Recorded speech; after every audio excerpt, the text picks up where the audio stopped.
So welcome to the start of the 2042 season on this Build a Nation series with AB. Thank you for joining me. My name is Paul, also known as the Northman. If you are new and you've stumbled across me on this video, make sure you do go down and hit that subscribe button so you do not miss any content going forward. Now this might be the shortest transfer update we've ever had apart from the outs. There's quite a lot of outs. Some outs I really didn't want to let go out. But ins-wise, we only have the one. Let's go through the outs. Hadid has gone to AGF. Now, he came in, Jordan International came in 2039. He's been with us a couple of years. Never really stepped up when he played. So we've let him go. He's gone to AGF on a free. Now, I set myself a thing that if a club in our league comes in for a player, I'm just accepting it, no matter what. Because I just want to build them up. And I can go and buy someone else if I need to. So going out on loan, Lynn Skoog has gone on loan to KI. We've had him for a while, you know. We signed him in 2036. He's been on loan to Vikingur Goethe for 3 years, Degerfors, Bromma Pojub in Sweden, KI on loan, came back to us for a season, gone back to KI. So he's been with us quite a while, not really played yet. But he's gone on loan to KI. Sold a youngster to Vikingur Goethe, 18 years old. He's such a talented defender, you know. Really, really talented defender. But again, I want to improve other teams in our league. So I've let him go. 16.5k potentially total. Rooney Samuelson signed a new deal, then sent on loan to KI. Hopefully can be a goal scoring machine for them this year. Omar has gone to Hammarby after being out on loan last season. On loan to Hamby. He's now being sold Hamby for 1.7 million. It was really nice to bring him back, but he just didn't feature, so we've let him go. 1.7 million. Youngster Jonsson, not the best to be honest, but they wanted him, so he's gone to KI. Diego, who we signed a few years ago now, 2039. He was never going to get into our first team, I don't think. We've ended up selling him Starbeck for 1.4 million. It's nice to get our money back. We paid 140k. We get him 1.4 million in the end. I mean, money back is probably a wrong way to put it. Going back to the Czech Republic is Ruska. I think we've made a big loss on him. 500k spent. Few years now B team and end up selling him for 120k. So that's disappointing. Kilberg has gone on loan to HIFK. Mortensen has gone on loan to France to Grenoble, so hopefully he gets first team football. 98 caps for the national team now as well, so he's closing in on the 100. This is the big one I didn't want to lose, but we've ended up selling him. 4 players came for a meeting and said that they were unhappy with my treatment of him. And the only thing they would agree is if I allowed to let him go. So we've ended up selling him for 12 million. Couldn't get any percentage next sale. Couldn't get anything. So he's ended up going for 12 million. It's money in the bank. So he's gone 12 million. One of our young strikers, he has been capped 4 times by the national team while I was trying to see if we could find a striker who's actually going to score some goals. Darson has gone to Vikingur Goethe for, I think it was 10k. Then 2 more players. Frode Gutsson's gone to HJK, our academy player, 85 caps for the national team now, aged on 28, but he's left us, gone to HJK.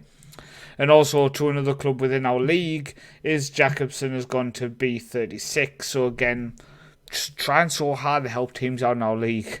So in terms of the ins, I didn't actually plan on signing anyone, but after Horgan went to Sheffield United, we needed a new right winger. So this guy comes in as a hot prospect future player, because obviously, me being me, I've signed someone who's way too young to play yet. 17 years old from Finland. He looks decent for 2.2 million. He has a lot of potential, a lot of ability, so I'm really interested to see how he's going to do. If he's going to be as good as I hope he can be. And yeah, just see how it goes with him. I have also pre-arranged a couple more wingers to come in. So I'm really pleased with this. Diego comes in from Brazil. So really delighted to be bringing him in. He looks like he has a lot of potential. Will come in and join our B team. 25k he is costing us. So you can't complain at 25k, can you? Coming in from Belarus. And this guy looks, again, very, very talented. He's going to cost us $1 million. But I think at the age of 17, a couple of years now B team, if anything, a Danish side will pay stupid money for him, will end up selling him. We seem to sell a lot of the players who are not that good to Danish sides, but we'll see.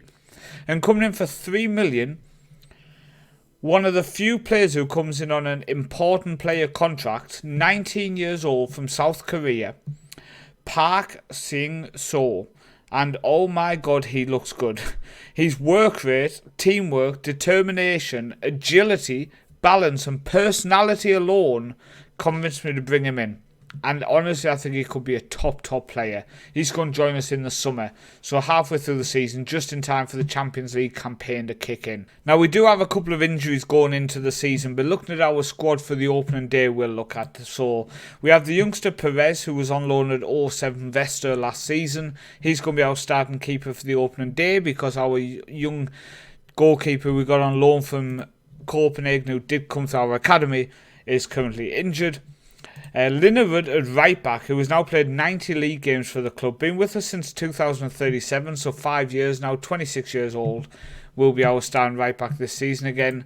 Mark Quadson, who we've been rejecting, this winter has been the worst ever for offers. Just player after player after player after player getting offers. But Mark Quadson's going to be in the central defence alongside Meng. I just really like Meng. I think he's so solid. He is getting knocked on the door by this Henry Pereira, but for now Meng is in there. Hansen at left back still. 26 years old now, 68 caps for the national team. Joined us at the age of 16, left us for Cologne, came back. Sorry, Augsburg he left us for, has now come back. Alfretori is still with us in defensive mid. We were getting offers for £1 million for him. How can somebody think I would accept £1 million for him? Centre mid is Torbjørnsen Sturla. We've weirdly not had that many offers for him. And considering he's been getting into Team of the Years, etc., I'm shocked. I'm shocked we didn't get more offers for him. Inderberg starting on the right wing for the opening day. We are missing somebody out there, I think. That's why we bring in this South Korean. That's why we brought in that young Finnish guy as well. Losing Horgan on the right wing. We are short, but I do think Inderberg as an inverted winger inside forward could do a good job. I'm trying him as an inside forward today. Mishan in centre mid has just signed a new contract which is going to keep him with us until he's 30 years old. Obviously joined us in 2036, so he's going to have been with us quite a few years by that point, nearly 10 years. Midskogen on the left wing, who also has actually been with us even longer. Joined us in 2034, so he's already been with us for 8 seasons now. And I guess the most depressing thing is, still waiting for paperwork. There seems to be some sort of an issue where players are not gaining nationality, even though they went for paperwork for 3, 4, 5 seasons. And up front, Viotti, who I just think could develop into just a kick-ass player. So recap now, the Champions League went after the last episode. We lost 4-2 to Man United. We did start to make a comeback, but then we just collapsed near the end, unfortunately. It was just one step too far. And then finished the league campaign against Bayer Leverkusen with a 0-0 draw, which saw us end up finishing in 11th place. 1-4, drew 2, lost 2, 14 points, 1 point outside of the top 8. I honestly think it's respectable. I think it's respectable how we have done this year. First time ever we've qualified for the knockout round where we will play Borussia Dortmund. Now, in the first leg against Borussia Dortmund, we lost the game 1-0. It really was end-to-end. It could have gone either way.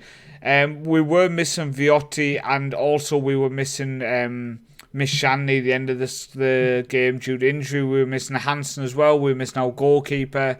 This knockout game really did hit us with injuries. And unfortunately, the injuries kept going because we were missing a few. Again, Viotti up top. Mishan was missing. We just looked weak, unfortunately. We ended up losing 4-3 at home, going out 5-3 on aggregate. 2 goals from Inderberg and Mark Quadson on the score sheet. We actually took the lead in the game. We did try to get back into it, but it wasn't meant to be. But I'm genuinely pleased. I'm genuinely very, very pleased. We got to the knockout round of the Champions League. Now, that did mean we got a 6.875 points for the coefficients, which puts us on a 25.875. So nobody below us has got that. And if we work our way up, we are going to overtake Finland. We are going to overtake Serbia. I'm working my way up, 25.875, and we also are going to overtake Liechtenstein as well. So we are going to go up 3 places, and we're going to end up sitting in 24th place, which is where we were the season before. So it's nice how we've just bounced straight back. And I think, yes, we've lost Horgan, but I think the key is to just keep rejecting these offers for these players and just try to piece together a team. I really do want to try now to push on, hold on to some of these players and just be strong in the rejections phase of just saying to people, no, we need these players for us to be successful, so we are going to hold on to them. We've got this South Korean player coming in who's going to fit on the right wing. Maybe Inderberg will move into the central attacking mid. And we're just going to add more depth there. And I really am pleased with it. He is now 1 year older in Zorga as an option on the right back. His personality is now gone up to balanced. Obviously, I did release a video on how to improve personality with mentoring. And it really has improved. He's gone from temperamental to balanced. He's still only 18. He could really improve. And I think maybe in the next 2 seasons he's going to become our first choice right back. Now, we did forget to recap how last season went with the national team. And going into this 2042, I'm completely scrapping the tactics we're using. And I'm going to try to rebuild. So what I do want to say is going forward, hopefully we're going to see a difference because we have just been shocking. Like really bad levels of shocking. So we lost every single game in 2041 except for one against Belarus at home. We finished bottom of the group with only 1 point and it just was a year to forget.